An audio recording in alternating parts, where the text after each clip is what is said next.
Doctor Sheikh से request करूंगा कि कृपया हमें अपने बारे में थोड़ा बताएं और अपने विचार रखें।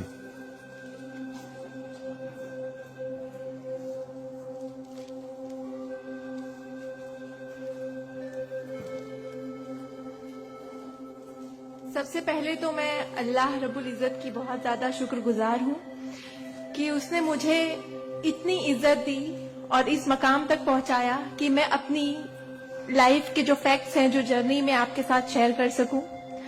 मैं बहुत ज्यादा शुक्रगुजार हूँ भारत विकास परिषद की प्रेसिडेंट सुनील शाह की, और उससे ज्यादा शुक्रगुजार हूँ यहाँ पे हमारे प्यारे डॉक्टर अनिल मुरारका सर की, जिनके सपोर्ट की वजह से हम बहुत सारी जगह पे जाते हैं और लोगों को मोटिवेट करते हैं। और जितना डॉक्टर अनिल मुरारका सर एक डिसेबिलिटी को लेकर जितना कंसर्न है, उतना मैंने किसी को नहीं देखा।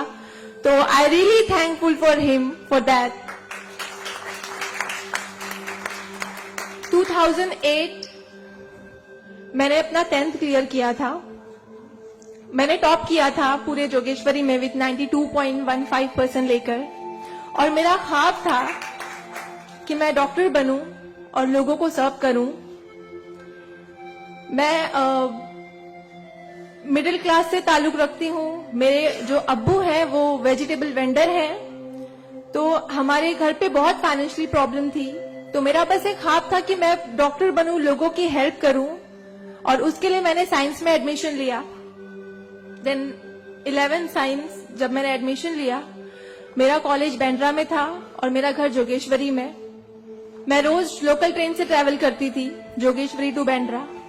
7 October 2008 that was the day जब मैं कॉलेज से घर वापस आ रही थी।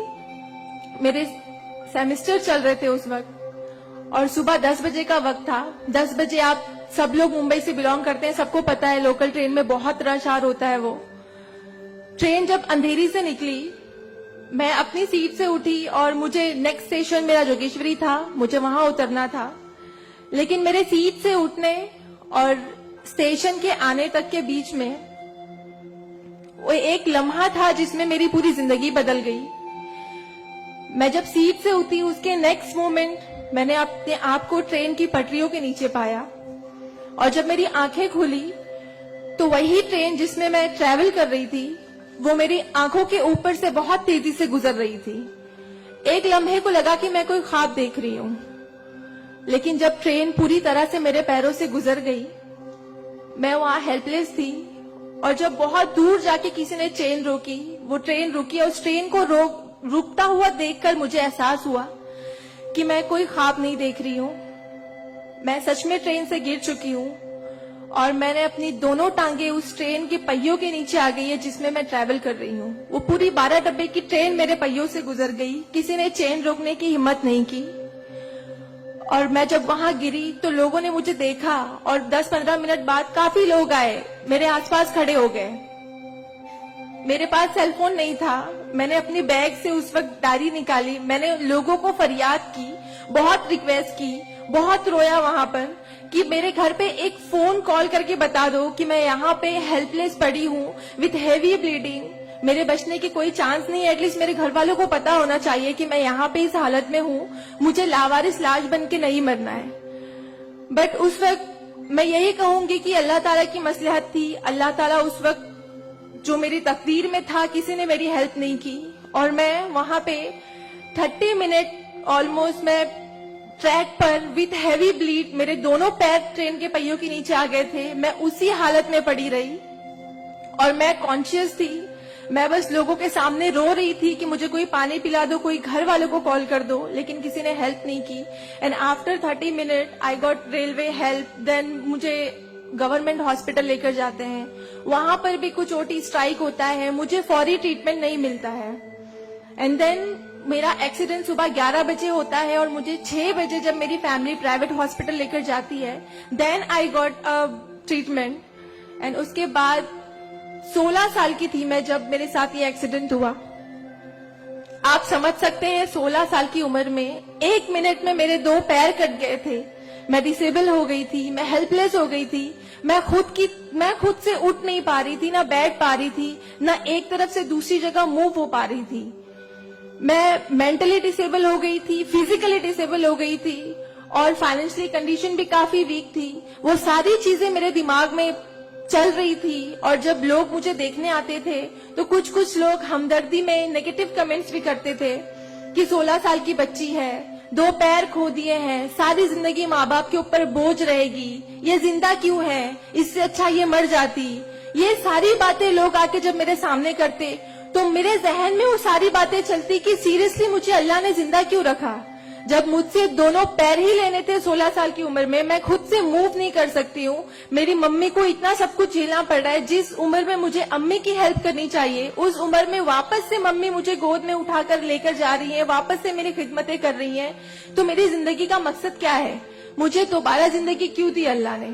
मैं बहुत शिकायतें करती थी अल्लाह से, मैं बहुत रोती थी, लेकिन उस मुश्किल वक्त में मेरे कॉलेज, मेरे स्कूल टीचर्स और बहुत से ऐसे नेक बंदे भी थे जिन्होंने मुझे हौसला दिया। उनमें सबसे पहले मेरी फैमिली आती है, मेरी बड़ी सिस्टर की फैमिली आती है। मेरी मम्मी ने मुझे एक जुमला कहा जो जिंदगी भर और मैं हर फंक्शन में बोलती हूँ, वो कि बेटा तुम रो मत, तुम्हारे साथ आज जो ये हादसा हुआ है, अल्लाह ने तुमसे सिर्फ 2 पैर लिए हैं, तुम्हारे पास तुम्हारा दिमाग है, तुम इतनी फास्ट ट्रेन से गिरी हो, तुम्हारे सर पे चोट लग सकती थी, तुम्हारी जान जा सकती थी, लेकिन अल्लाह ने सिर्फ तुमसे 2 मामूली पैर लिए हैं। क्या पता फ्यूचर में तुम्हारे लिए बहुत कुछ रखा हो। तब मुझे बातें उनकी समझ नहीं आती थी, लेकिन अल्हम्दुलिल्लाह अल्लाह का लाख लाख शुक्र है कि आज इस मौके पर जब लोग मुझे एज अ इंस्पिरेशन समझते हैं, एक आइडियल करते हैं, तो मुझे समझ में आता है कि मेरी अम्मी सच बोलती थी कि हौसला रखो, सिर्फ 2 टांगे गई है। आज मैं जब अपने प्रोस्थेटिक लेग से चलती हूँ तो लोगों को पता नहीं चलता कि मेरे पास 2 पैर नहीं है, मेरा एक पैर थाइस के पास से नहीं है, दूसरा नी के पास से नहीं है, बट लोगों को ये अंदाजा नहीं होता है। तो बस मेरी अम्मी ने जो एक बात कहा था कि अल्लाह पे यकीन रखो बच्चा, तुम्हारे साथ जो हो रहा है और जो होगा वो सब अल्लाह ने प्लान किया हुआ है, तुम बस हिम्मत मत हारो कभी भी और बस डटे रहो अपने जुनून के पीछे कि तुम्हें डॉक्टर बनना है। तुम्हारी 2 टांगे नहीं तो क्या हुआ, तुम्हारे पास दिमाग है, तुम ज़हीन हो, तुम आगे बढ़ो। और क्या पता तुम आगे लोगों को लोग तुम्हें आइडियलाइज करें इस चीज को लेके। मेरे डॉक्टर संजय कंधारिया, ऑर्थोपेडिक सर्जन, उन्होंने सबसे ज्यादा सपोर्ट किया इस बात को लेकर कि तू डॉक्टर बन। मैंने अपने जीने की उम्मीद छोड़ दी थी, डॉक्टर बनने की उम्मीद छोड़ दी थी, लेकिन जब उन्होंने मुझे बताया कि तुम डॉक्टर बन सकती हो, तुम बनो, देन मैंने प्रिपरेशन स्टार्ट की। सीईटी कॉमन एंट्रेंस टेस्ट होता है to getting in admission in medical college, मैंने वो क्रैक किया। I got 3rd rank all over Maharashtra in PH quota. And after that मुझे बहुत खुशी हुई कि मैंने 3rd रैंक क्लियर किया है। Now I got admission, I will get admission in MBBS. But वहां पर भी एक प्रॉब्लम थी मेरे लिए कि मुझे डिसेबल परसेंटेज 89% डिसेबल हूं मैं, और मेडिकल में एडमिशन के लिए 40 to 70 there is a criteria to get admission for MBBS. मैं मोर देन 70% डिसेबल हूं, ये कहकर मुझे उन्होंने डिनाई किया कि आप एलिजिबल नहीं हो, आप एमबीबीएस में एडमिशन नहीं ले सकते हो, आप डॉक्टर नहीं बन सकते हो। तो उस बात को लेकर मैं बहुत डिप्रेस हो गई। देन मैंने वापस अपनी डॉक्टर से हेल्प मांगी। उन्होंने मुझे एक मशवरा दिया कि आप हाईकोर्ट जाओ, बॉम्बे हाईकोर्ट, और जिस बात के लिए एक नॉर्मल स्टूडेंट को सिर्फ पढ़ाई करनी होती है, अच्छा रैंक लाना होता है, मुझे उस चीज के लिए मैंने वो किया, लेकिन उसके बाद भी मुझे बॉम्बे हाईकोर्ट जाना पड़ा। एंड मैं गई, मैंने अब हार नहीं मानी और मैं गई, बिकॉज वो मेरा हक था, मुझे डॉक्टर बनना था। और जब मैंने वापस अपनी नॉर्मल जिंदगी स्टार्ट की अपने प्रोस्थेटिक लेग से, मैंने आना जाना शुरू किया, अकेले ट्रेन ट्रैवल करना शुरू किया, देन मैंने रियलाइज किया कि मेरे अंदर कोई कमी नहीं है, मैं एक नॉर्मल लड़की हूँ, मेरे पास पैर नहीं तो क्या हुआ, मैं लोगों को सर्व कर सकती हूँ, मेरे अंदर पैशन है डॉक्टर बनने का। तो मैंने वो बस अल्लाह पे यकीन रखा और मैंने ये सोचा कि अगर अल्लाह ने मेरी किस्मत में रखा है डॉक्टर बनना तो मैं जरूर कोर्ट में फाइट करूंगी। एंड देन मैं बॉम्बे हाई कोर्ट गई इन 2011 और वहां पे मेरा केस मोहित शाह, चीफ जस्टिस मोहित शाह ने देखा, उन्होंने मुझे ऑब्जर्व किया, मेरे प्रीवियस स्टडी रिकॉर्ड्स देखे, वो सारी चीजें देखे, और उन्होंने जब मेरा पैशन देखा डॉक्टर बनने का, सर्व करने का, देन उन्होंने मेरे फेवर में फैसला दिया। एंड 2011 अल्लाह का लाख लाख शुक्र है कि मुझे इंडिया के टॉप मोस्ट कॉलेज में एडमिशन मिला, which is Seth GS medical college and KM hospital. Then 2011 में मैंने अपना एमबीबीएस में एडमिशन लिया। वो जर्नी बहुत आसान नहीं थी मेरे लिए, क्योंकि मेरे पास 2 पैर नहीं है, और जब मेरी काउंसलिंग चल रही थी एडमिशन को लेकर, तो काफी जो डॉक्टर्स का पैनल था उन्होंने मुझे बहुत कुछ हकीकत बताई थी कि आपके लिए डॉक्टर फील्ड आसान नहीं है, इसमें पढ़ाई करना 5.5 साल, आपको एक ओपीडी से दूसरी ओपीडी जाना होगा, और तब मैं 2 क्रचेस यूज करती थी मेरे लिए। तो आपके लिए बिल्कुल भी आसान नहीं है, आप हार जाओगे, 1 साल पढ़ोगे, दूसरे साल आप डिनाई कर दोगे, एडमिशन नहीं लोगे, आप गिव अप कर लोगे।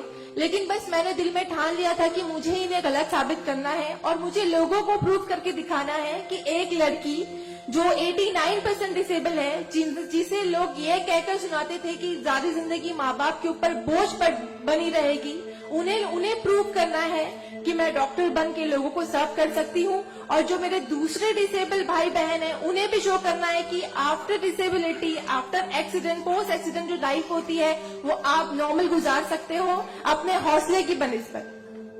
तो मैं बस 5.5 साल मैंने बहुत कोशिश की, बहुत दर्द सहे, लेकिन मैंने अल्हम्दुलिल्लाह 2016 में फर्स्ट क्लास से मैंने अपना एमबीबीएस क्लियर किया।